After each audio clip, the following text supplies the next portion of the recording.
So, ఈరోజు నేను లో ఏఎంహెచ్ లెవెల్స్ అంటే ఎగ్ రిజర్వ్ ఏఎంహెచ్ అనే హార్మోన్ మనం యూజువల్‌గా ఎగ్ నంబర్ ఎట్లా ఉంది ఒక లేడీలో అని తెలుసుకోవడానికి టెస్ట్ చేస్తాం.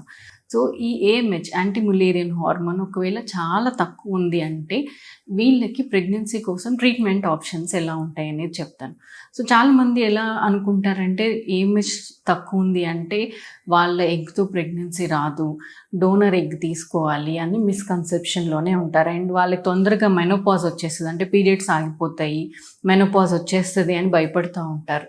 అట్లా చాలామంది అడిగారు గూడా పేషెంట్స్.